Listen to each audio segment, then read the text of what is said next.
My husband chose Christmas Eve, in front of his entire wealthy family, to tell me he wanted a divorce. As his mother smirked and the table went silent, Jason handed the waiter his gold card and told him, separate checks. She pays for her own. He thought he was humiliating me. He thought I was broke. But when the waiter took my black titanium card, his face went pale. He didn't just see a credit limit. He saw a secret that would ruin my husband's entire family by New Year's. They laughed when he left me, but they weren't laughing when they realized who I really was. My name is Claire. I am 34 years old. 7 years ago, I married Jason Montgomery, the only son of a family that measured worth in stock portfolios and country club memberships and the right last name. I had none of those things. I grew up in a small apartment in Queens with a single mother who worked as a hospital administrator. We were not poor. We were not wealthy. We were the kind of middle class that meant careful budgeting and generic brands and vacations that never left the tri-state area. My mother taught me early that security came from education and hard work. I got scholarships, worked through college, graduated with a degree in finance and a job at a mid-sized investment firm in Manhattan. I was good at my job, analytical, detail-oriented, the kind of person who could look at a company's financial statements and see the truth underneath the carefully crafted narratives. I met Jason at a work event, a networking mixer for young professionals in finance. He was confident in the way that people are confident when they have never had to question their place in the world. Expensive suit, easy smile, the kind of charm that makes you feel like you are the most interesting person in the room even when you know you are not. We dated for 18 months. He took me to restaurants I could not afford on my own, introduced me to his world, made me feel like I had been invited into something exclusive and worth having. His family was different. Patricia Montgomery was old money wrapped in pearls and passive aggression. She smiled when we met and asked what my father did for a living. When I said he was not in the picture, her smile got tighter. When I said my mother was a hospital administrator, she said how nice, in a tone that meant the opposite. Robert was quieter, a lawyer, senior partner at a firm that had existed for 120 years. He shook my hand and asked about my job and then spent the rest of dinner talking to Jason about investments and golf and nothing that included me. Amanda was 28, married to Kyle, who worked at his father-in-law's firm. She looked at my outfit at that first dinner and said, "Oh, that is interesting," in a way that made me want to disappear. Eric was 32, married to Stephanie, whose family had money and connections that made even the Montgomerys impressed. Eric barely acknowledged my existence. I learned quickly that I was not what they had wanted for Jason. I was not from the right family, did not have the right background, did not fit into the narrative they had built for their son's life. But Jason said he loved me, said his family would come around, said it did not matter what they thought because we were building our own life. I believed him. We got married in a small ceremony. I wanted something intimate. Jason said his family would be hurt if we did not include them. So we had a wedding at the country club with 150 guests, most of whom I had never met. Patricia planned most of it, chose the flowers, chose the menu, chose the color scheme. I was consulted on things that did not matter and overruled on things that did. At the reception, Patricia gave a speech about how happy she was to welcome me into the family. She used the phrase "unexpected addition" 3 times. People laughed like it was charming. I smiled and said nothing. The first year of marriage was adjustment. Jason worked long hours at his father's firm. I worked long hours at mine. We lived in an apartment in the city that Jason's parents had bought as a wedding gift. It was nice, too nice. The kind of nice that came with the unspoken understanding that it was theirs, not ours. Patricia had a key. She used it often, showed up unannounced to drop off things or check on things or just to walk through the apartment and comment on how I was decorating it wrong. I learned to keep the place exactly how she liked it, learned which furniture arrangements she approved of, learned to hide anything that looked too personal or too much like me. Jason said his mother meant well, that she was just trying to help, that I was being too sensitive. I learned to be less sensitive. The second year was harder. Jason's father made him a junior partner. He started working 80-hour weeks, coming home late, leaving early. Our conversations became logistics. Did you pay this bill? Did you pick up that thing? When is dinner? I was still working, still putting in 50-hour weeks at my firm, still trying to build a career that mattered. But Jason's family did not see it that way. Patricia asked when I was going to quit, said it did not look good for Jason to have a wife who worked when he made plenty of money to support us both, said traditional values mattered. I did not quit, but I started feeling guilty for working, started feeling like my career was an inconvenience to the life Jason's family had planned for us. By year 3, I was exhausted, trying to be the wife Jason wanted, the daughter-in-law Patricia demanded, the professional woman I had worked so hard to become. Something had to give. So I gave up pieces of myself, small pieces at first, then larger ones. I stopped going out with work friends, stopped attending networking events that ran late, stopped applying for promotions that would require travel. I made myself smaller and quieter and more convenient. It was never enough. Patricia still made comments about my background, still asked when I was going to give her grandchildren, still showed up unannounced to rearrange things in my home. Amanda still looked at my clothes and my hair and my life choices with barely concealed disdain.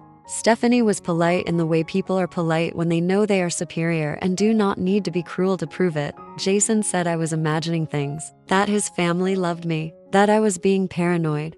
I was not imagining things, but I learned to stop talking about them.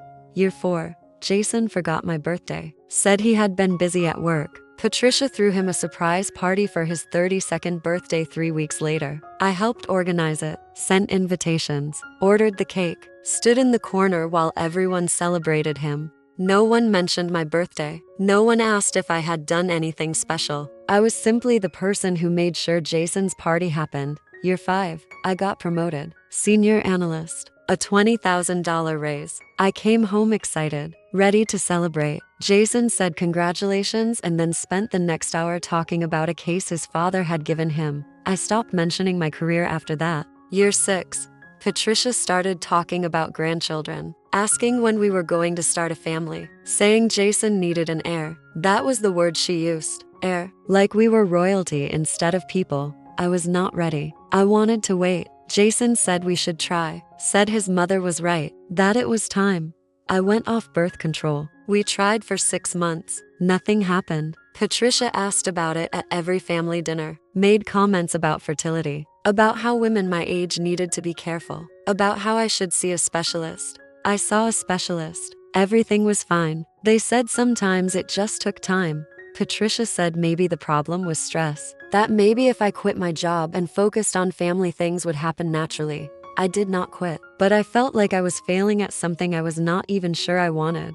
Year 7, Jason stopped touching me, not dramatically, just gradually. No more hand holding, no more casual kisses, no more effort at intimacy. He was tired, always tired, and I was there, always there, background noise in his life. I thought about leaving, thought about what it would mean to walk away from 7 years, from the apartment and the life and the version of myself I had built trying to fit into his world. But leaving meant admitting I had failed, meant proving Patricia right, meant being alone again. So I stayed, and I got smaller, and quieter, and more invisible, until Christmas Eve. The dinner had been Jason's idea, family tradition, Christmas Eve at Laurent, Patricia's favorite restaurant. I knew something was wrong when we arrived. The hostess seated us and there were only 8 place settings, 8 chairs, but there had always been 9. Jason's grandmother used to join us. She had passed away in October. No one had suggested inviting someone else. No one had asked if I wanted to invite my mother. The table had simply shrunk, and I was still at the far end, still separate. The conversation during dinner was about Eric's promotion, about Amanda's new house, about Stephanie's charity work, about everything except me. I sat quietly, ate my pasta, drank my water, waited for it to be over, and then Jason set down his fork. I want a divorce. Simple, clear, final. Patricia smiled. It is about time. Robert nodded. This is the right decision, son. Amanda laughed. A short, sharp sound. Finally. God, this has been painful to watch. Stephanie leaned toward Amanda. Do you think he already has someone lined up? Obviously, Amanda said. You do not just randomly decide to divorce someone on Christmas Eve unless there is a reason. They were talking about me like I was not there, like I was a problem that had been solved, a mistake that was being corrected. Jason did not tell them to stop, did not defend me, did not acknowledge that maybe, possibly, announcing a divorce at a family dinner on Christmas Eve was cruel. He just looked at me, waiting for me to react. I did not react. The waiter returned. 2 slim leather folders. He placed one in front of Jason, started to place the other in front of me. Then he paused, looked at the name on my credit card visible through the transparent window of my wallet on the table. His expression changed, shifted from professional politeness to something else. Recognition, surprise, respect. Miss Reeves? He said quietly. I looked up. Yes. I apologize. I did not realize. Please. The meal is on the house. All of it. Jason frowned. What are you talking about? The waiter kept his eyes on me. Miss Reeves is one of our most valued clients. The owner would be honored to cover tonight's meal. That was not true. I had never been to Laurent before tonight, but the waiter was looking at my card with the kind of expression that meant he knew something no one else at the table knew. I looked down, at my wallet, at the card visible through the clear window.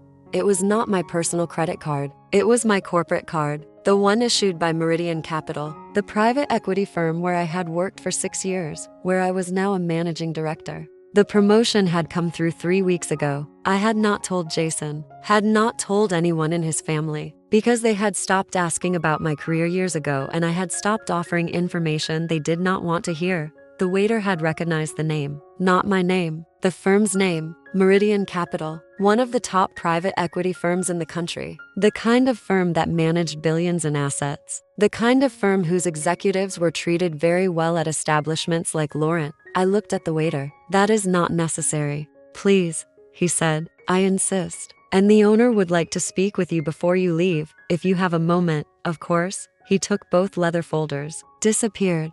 The table was silent now, confused. Patricia was staring at me. Robert was frowning. Amanda looked annoyed. Jason's face was red. What just happened? The meal is covered, I said quietly. By who? By the restaurant. Why? Because they recognized the name on my corporate card. What corporate card? I pulled out the card, set it on the table. Black metal, Meridian Capital embossed in silver. My name below it, Claire Reeves, Managing Director. Jason stared at it. You are a managing director? Yes. Since when? 3 weeks ago. You did not tell me. You did not ask. Patricia leaned forward. Her voice was sharp. What firm? Meridian Capital. Robert's expression changed. He knew the name. Everyone in finance knew the name. You work at Meridian? Yes. For 6 years. As what? I started as an analyst. Now I am a managing director. I oversee a portfolio worth $3 billion. The number hung in the air. 3 billion, not million, billion. Amanda's mouth was open. Stephanie had gone pale. Eric was staring at me like he had never seen me before. Patricia recovered first. Why did you never mention this? I mentioned it 7 years ago, 6 years ago, 5 years ago. Every time I got promoted, every time something significant happened. But no one at this table ever asked follow-up questions. No one ever wanted to hear about my career. So I stopped talking about it. You should have been more clear, Patricia said. I was clear. You were not interested. Jason was still staring at the card, at my name, at the title that made it clear I was not the woman he thought he had married. Or maybe I was exactly the woman he had married and he had simply stopped seeing me years ago. How much do you make? He asked. It was a rude question. The kind of question you do not ask. But I answered anyway. Base salary is $450,000. Bonuses vary depending on portfolio performance. Last year, my total compensation was $1.2 million. The silence was absolute. I had been making more than Jason for 3 years. More than his father. More than anyone at this table. And no one had known because no one had asked. The waiter returned with the owner. A man in his 60s with silver hair and an expensive suit. He smiled at me warmly. Miss Reeves, it is an honor to have you dining with us. Please know that you and your guests are always welcome. Tonight is our gift. Thank you, I said. That is very generous. Not at all. Meridian has been very good to us over the years. We are happy to return the favor. He shook my hand, nodded to the table, left.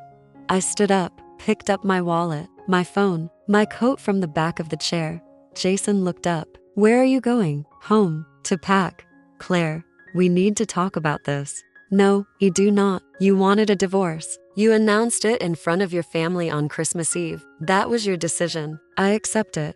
But I did not know you did not know because you stopped asking. You stopped seeing me. You stopped caring about anything in my life that was not convenient for you. That is not my fault. That is yours. I looked at Patricia, at Robert, at Amanda and Eric and their spouses who had spent 7 years treating me like I was less than them. "Thank you for dinner," I said, "and thank you for making this decision easy." I walked out of the restaurant, into the cold December air, down the street to where my car was parked. A BMW, new, paid in cash. The kind of car I had bought myself because I could afford it and because I wanted it and because I had stopped asking Jason's permission for anything that mattered. I drove to the apartment, packed a bag, called a hotel, the Ritz-Carlton, booked a suite, drove there, checked in. The room was beautiful, floor-to-ceiling windows overlooking the city, a king bed with white linens, a bathroom with a soaking tub and heated floors. I ran a bath, sat in the hot water, let myself feel everything I had been holding back at that table. Not sadness, not exactly, more like relief. The kind that comes when something heavy you have been carrying finally falls off and you realize you can breathe again. I stayed at the hotel for 3 days, answered work emails, made calls, handled a few urgent items that came up, spent Christmas morning ordering room service and watching snow fall outside the window. Jason called 14 times. I did not answer. He left voicemails, said we needed to talk, said he had made a mistake, said he had not understood. I deleted them without listening past the first few seconds. Patricia called once, left a message that said we should discuss things, that family was important, that I should not make rash decisions. I blocked her number. On the 27th, I called a divorce attorney, Melissa Warren, one of the best in the city. I had done my research. She answered my email within an hour. We met that afternoon. She was 55, sharp, direct, the kind of woman who did not waste time on pleasantries. "Tell me what happened," she said. I told her, all of it, the 7 years, the announcement at dinner, the family who had never seen me as equal. When I finished, she leaned back in her chair. "Do you have a prenup?" "Yes." "Let me see it." I pulled it up on my phone, sent it to her. She read it carefully. After 5 minutes, she looked up. "This is not good for him." "What do you mean?" "It was written 7 years ago when you were making 70,000 and he was making 200. It caps spousal support based on the income differential at the time of signing. But you are now making significantly more than he is, which means you are not entitled to support from him. But he is also not entitled to much from you. And the apartment is in both names, community property. You are entitled to half the value. I do not want the apartment. You are entitled to it. I do not want to fight over things. I want out cleanly." She studied me. "What do you want?" "I want the divorce finalized quickly. I want my name off the apartment lease. I do not want spousal support or assets or anything that keeps me tied to him. I just want out." "That is generous. That is freedom." She nodded. "I can make that happen. But Claire, you are entitled to more. You have rights." "I do not want my rights. I want my life back." We drafted the papers that afternoon. Simple, clean, no fault divorce.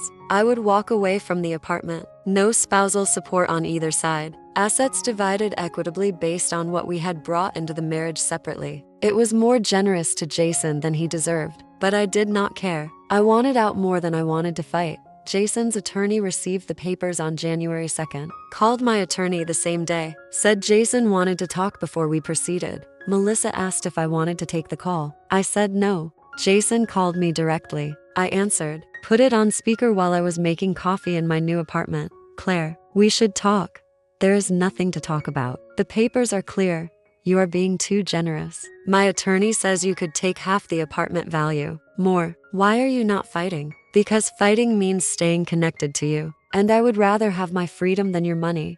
"I did not know how successful you were. You did not ask. If I had known." "What? You would not have asked for a divorce? You would have treated me differently?" "That makes it worse, Jason. That means you only valued me for what I could provide, not for who I was." He was quiet for a long moment. "My family is upset. Your family is embarrassed. That is different. My mother wants to apologize. I do not want her apology. Claire, please. Can we just talk? We are talking. And this is what I am telling you. I am done. Sign the papers. Move on with your life. I am moving on with mine." I hung up. He signed the papers 3 days later. The divorce was finalized in 6 weeks. The fastest I had ever seen a divorce processed. Melissa said it was because I had made it so easy. Because I had not fought over anything. Because I had simply wanted out. She was right. I bought a condo, a real one, in my name, my money, my choice. 2 bedrooms, high ceilings, windows that let in so much light it felt like living in the sky. I furnished it exactly how I wanted. No one's opinion mattered but mine. I threw myself into work, took on new projects, expanded my portfolio, made partner at Meridian 18 months after the divorce. My compensation went up. My reputation grew. Forbes mentioned me in an article about rising stars in private equity. Jason's name was not mentioned. I did not see him again after that night at Laurent. Did not run into him at work events or restaurants or anywhere else. Manhattan was big enough that 2 people could live completely separate lives.